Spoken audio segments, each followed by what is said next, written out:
आप लोगों के साथ क्या समस्या हो रही है इस कॉलेज में? हम लोग का यहाँ 520 रुपये लेता है, रसीद काटा है 400 ही का।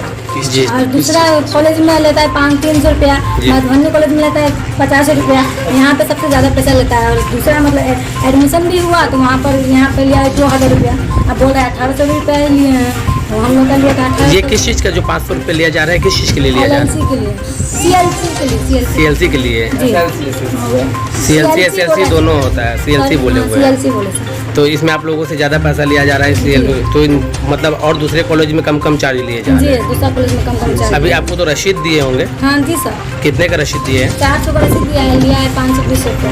520 रुपया। दिखाइए, रसीद दिखा दीजिए। रखिए 400 रुपया मिला। आप लोग सब यहीं के रेगुलर स्टूडेंट जी हैं? जी। आपका नाम क्या हुआ? ज्योति कुमारी। कहाँ से हैं आप? रही सर, इतना दूर से आते हैं, बस का भाड़ा लगता है 80 रुपया मतलब हमें देने का। और कल बोले तो उस दिन फ़ोन किए सर को तो बोले थे 1 दिन में काम हो जाएगा। अभी बोल रहा है इतना 2 दिन लगेगा, तो मतलब बस का भाड़ा को मतलब दिक्कत हो रहा है। इतना तो नहीं सबके पास पैसा। ये मतलब जो CLC जो मिलता है आप लोगों को, जो इंटर पास करने के बाद मिलता है दूसरे कॉलेज में एडमिशन करवाने जी जी। आप लोगों के साथ क्या समस्याएं हो रही है इस कॉलेज में? हम यहाँ पे SLC लेने के लिए आए थे और यहाँ पता चला कि 500 रुपया लेता है और घर से 100 रुपया लेके आए थे। और बहुत दूर से आए, उनके फ़ोन करके पूछे तो बोले 1 ही दिन में दे देंगे, यहाँ पे 2-4 दिन के बाद देंगे और 500 रुपया लेंगे। तो अभी आपको CLC मिला कि नहीं मिला? नहीं मिला है, बोले 500 रुपया लेके आओ उसके बाद। तो आप अभी बिना CLC के वापस जा रही हो? SLC के वापस जा रहे हैं घर। फिर आपको आना होगा वापस? हाँ, अब सोमवार को आएंगे।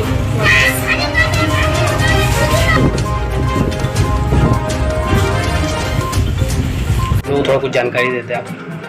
देखिए, सबसे बड़ी बात है कि आपको जो पता लगा है कि ज़्यादा पैसा लिया जाता है, तो डेवलपमेंट के नाम पर एक मीटिंग करने के बाद एक निर्धारित शुल्क आंतरिक स्रोत से उगाही करने की, उगाही से मतलब हो गया कि आंतरिक स्रोत से उसको फी के कलेक्शन के रूप में डेवलपमेंट करके लिया जाता है। ऐसा अगर नहीं किया जाएगा तो यहाँ आने वालों के साथ जो हो रहा है वो वर्षों से लोग आ रहे हैं और बिना दरमाहा के यहाँ पर काम कर रहे हैं, कोई दरमाहा नहीं। सरकार जो निकाले हुआ है मार्ग निर्देशिका, उसमें कहे हुआ है कि आंतरिक स्रोत से आपका जो उगाही होगा उसका 70% आप जो है सुकर्मी के वेतन मद में खर्च कीजिए।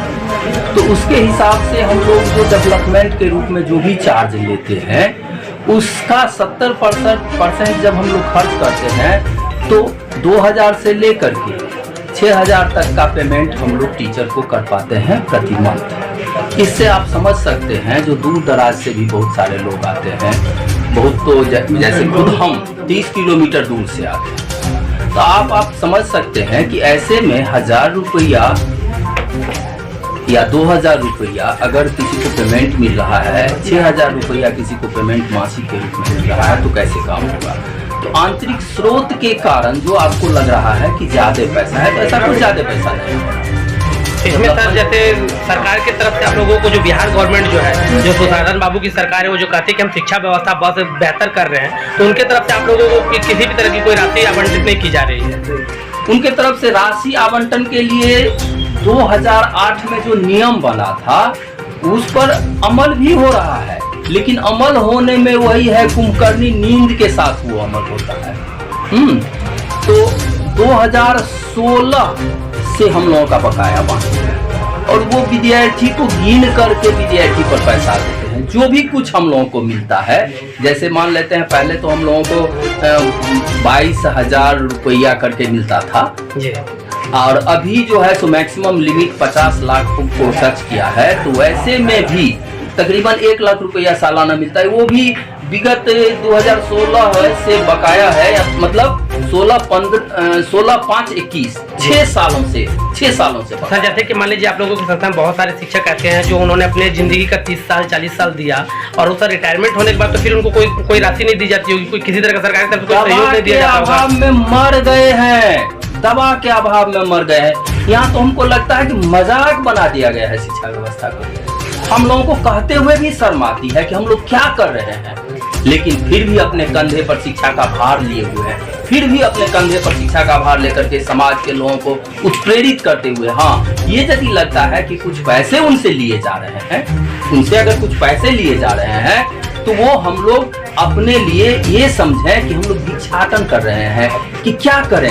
यहाँ तो जिंदा रहना न है, और जिंदा रहने के लिए समाज से रिक्वेस्ट करते हैं। समाज से तो इतना भी रिक्वेस्ट करते हैं कि बच्चे को आने दीजिए, लेकिन गार्जियन कहते हैं कि बिना परीक्षा का ही पास हो जाते हैं।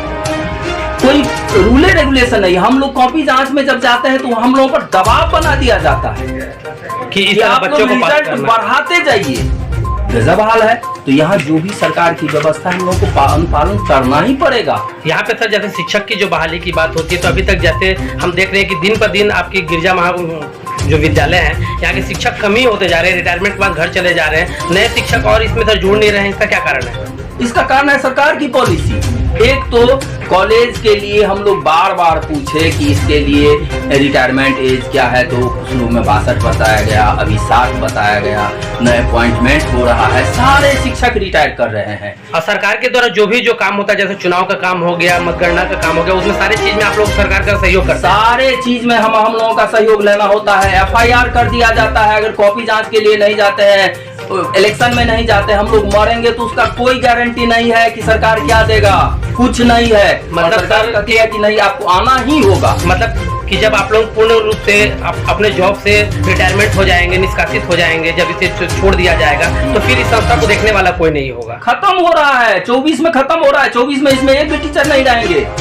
गिरजा कल्याणेश्वर में, सिर्फ गिरजा कल्याणेश्वर की बात हम नहीं कर रहे हैं, बिहार के तकरीबन 90% जो इंटरमीडिएट कॉलेज हैं उनमें शिक्षक जीरो हो जाएंगे। गांव देहात के बच्चे कहां पढ़ेंगे? सरकार की जो भी पॉलिसी हो रही है, गजब की पॉलिसी हो रही है। बना हुआ इंफ्रास्ट्रक्चर है, यहाँ दान करके पूरा ये कैंपस दिया गया है समाज के लोगों का, उसका कोई महत्व नहीं। सरकार के ये विधायक लोग जो है ना, विधायक लोग हैं, सरकार लोग हैं, सब मिली भगत करके केवल अपने पेट की पूजा करने में लगे हुए हैं। समाज के शिक्षा व्यवस्था को सुधारने का इनका कोई रिस्पॉन्सिबिलिटी नहीं है। यही बात हम बोल रहे हैं ना, आप फ्लैश कीजिएगा ना, सरकार का एक्शन होने लगेगा। करे एक्शन, हम लोग तो मरे ही हुए हैं और मारते हैं। तो सर इससे पहले आप लोगों ने फिर सरकार के तक इस आवाज को पहुंचाने का सर कोई काम नहीं किया? बहुत बार पहुंचाने का काम किया, रात भर धरना प्रदर्शन करते रहे, रात भर आश्वासन मिला। कभी नवल बाबू आश्वासन देते थे तो कभी लालू बाबू आश्वासन देते थे। सब बाबू एक ही चट्टा बट्टा में है, कोई सब मिले हुए हम लोगों के सामने में आकर बड़े मीठे मीठे बोल बोलते हैं। मतलब कि सर जो यहाँ के जो समाज के जो बच्चे आते हैं, गरीब तबके पे, अमीर तबके के, हर तबके के जो सामाजिक बच्चे आते हैं, उन्हीं के सहयोग से सर वैसे बच्चे को हम लोग फ्री करके एजुकेशन देते हैं। वैसे बच्चों के लिए हम लोग बैठे हुए रहते हैं। हाँ, लेकिन आते ही बहुत कम है, क्योंकि सरकार पॉलिसी इस तरह से बना रही है कि ना पढ़ेगा ना हमारा गद्दी छीनेगा।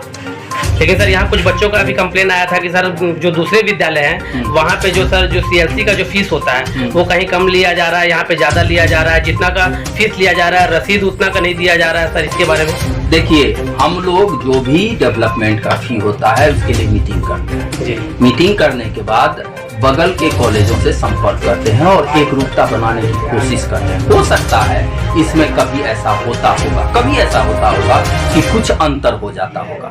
रही बात, दूसरी बात आप कह रहे हैं कि जितना फी लिया जाता है उतना का रसीद नहीं दिया जाता है। इस पर हम लोग कड़ाई से अनुपालन किए हैं, करेंगे भी, और स्टाफ यदि ऐसे पाए जाएंगे तो वो मापे जाएंगे, दंडित होंगे।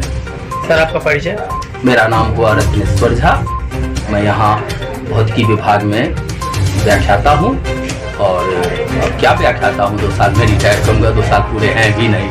तो सरकार की जो मंशा है वो पूरी हो जाएगी। वो चाहती है कि शिक्षा व्यवस्था चौपट हो जाए, तो चौपट हो जाए, हम क्या करेंगे। हाँ, कहते हैं वो कि हम